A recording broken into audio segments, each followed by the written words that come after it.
నమస్కారం ప్రకాష్ రెడ్డి గారు. నమస్తే. ఎలా ఉన్నారు? అంత బాగున్నాను సార్. అంటే మీరు బీజేపీలో సుదీర్ఘకాలంగా మీ అనుబంధం ఉన్నది.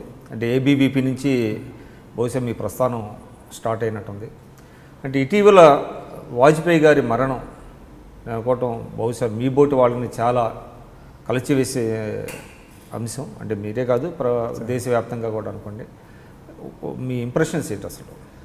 అంటే వాజ్పేయి గారు ప్రాక్టికల్గా ఏంటంటే మనకు వాజ్పేయి గారు గత 10 సంవత్సరాలుగా క్రియాశీల రాజకీయాల్లో లేరు.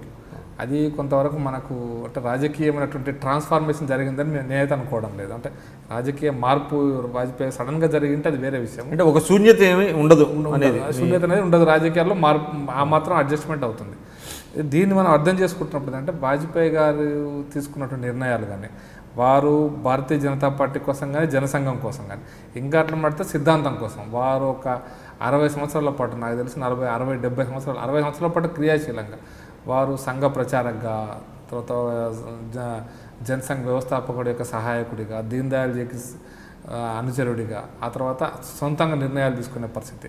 ఇది ఒక సుదీర్ఘ ప్రస్థానం. 60, 60 సంవత్సరాలు, 70 సంవత్సరాల పాటు ఒక సంస్థ కోసం, ఒక సిద్ధాంతం కోసం పనిచేయడం అనేటువంటిది ఈ దేశ రాజకీయాల్లో లేదా ప్రపంచ ప్రజాస్వామ్య వ్యవస్థలో కూడా చాలా అరుదైనటువంటి వ్యక్తులలో వాజ్పేయి గారు ఒకరు.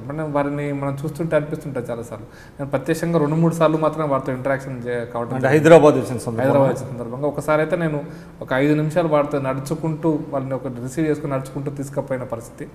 ఆ రోజు వారికి భోజనం ఏర్పాటు కూడా ఆ రోజు నేనే చూశాను.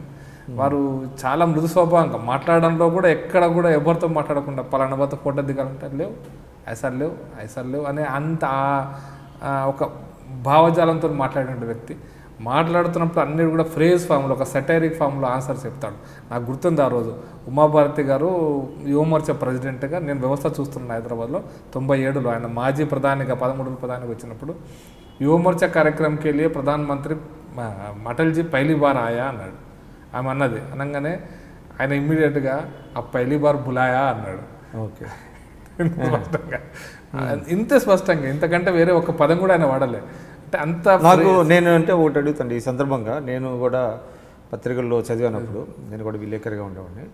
హైదరాబాదు వచ్చినప్పుడు ఒకసారి ఒక ప్రముఖ నాయకుడి ఇంటికి వారు భోజనానికి వెళ్ళినప్పుడు, తర్వాత మళ్ళీ అదే నాయకుడి ఇంటికి ఒక 2 years తర్వాత వెళ్ళి ఆయన ఇల్లు మొత్తం మారిపోవటం అదంతా చూసిన తర్వాత అంటే బీజేపీలో కూడా ఈ విధంగా తయారవుతుందా అని ఒక కామెంట్ చేశారనేది వచ్చింది. గుర్తుంది అది? అది కరెక్ట్గా అది కాదు. వారి ఇంటికి అటల్జీ ఆయన జనసంఘ కాలం నుంచి కూడా హైదరాబాద్కి వస్తే నేను కూడా ఆలే నరేంద్ర గారు ఏదో ఒక కార్యక్రమంలో భోజనం, ఎవరింటిలో భోజనం చేస్తారు. జనసంఘ కార్యకర్తలు కుషిబా థాకరే కానీ, సుందర్ సింగ్ భండారీ గారు కానీ ఎవరు వచ్చినా కూడా ఎవరో ఒకరింట, మా ఇంట్లో గోవిందాచారి గారు ఒక 6 సార్లు భోజనం చేశాడు. అంటే నేను విద్యార్థి బస్తీలో పనిచేసేటప్పుడు ఆ విధమైన సాంప్రదాయం బీజేపీలో, జనసంఘలో కానీ, ఏబీపీలో కానీ పాటిస్తున్నారు. నరేంద్ర గారింటికి భోజనానికి పోయిన తర్వాత నాకు తెలిసి 84, 85 కాలంలో హైదరాబాదులో కమ్యూనల్ రైట్స్ మత కళలో జరిగినప్పుడు ఓల్డ్ సిటీ పర్యటన కోసం వచ్చారు అటల్ బిహారీ వాజ్పేయి గారు.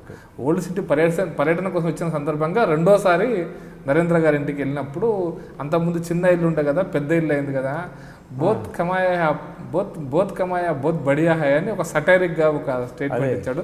నేనున్నాను అక్కడ, నేను అక్కడ ఉన్నాను. అంటే బాగా గందరగోళం మధ్యన అక్కడికి వచ్చినాడు.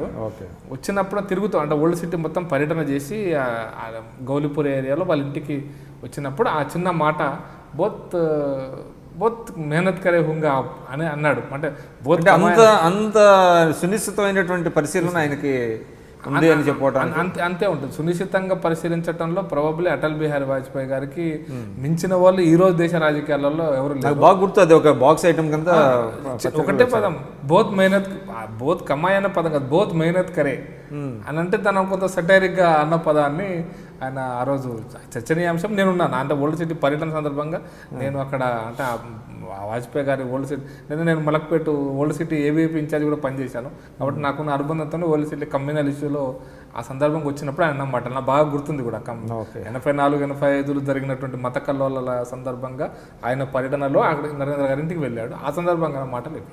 మీరు చూస్తున్నారు ఐ డ్రీమ్ న్యూస్ని. మీరు చూస్తున్నది ఐ డ్రీమ్ న్యూస్. అంటే కళలని నిజం చేస్తూ ప్రజలకి నిజాలని కళల ద్వారా తీసుకొచ్చే ఐ డ్రీమ్కి మై బెస్ట్ విషెస్. మీరు చూస్తున్నది ఐ డ్రీమ్ న్యూస్. మీరు చూస్తున్నారు I dream channel. For more videos, please subscribe iDream. మరిన్ని వీడియోల కోసం iDreamని సబ్స్క్రైబ్ చేయండి. Please subscribe I dream. And I am very much satisfied with the way interview went on. Kindly subscribe to iDream. For more videos, subscribe to iDream. and loads of fun entertainment and content, do watch iDream.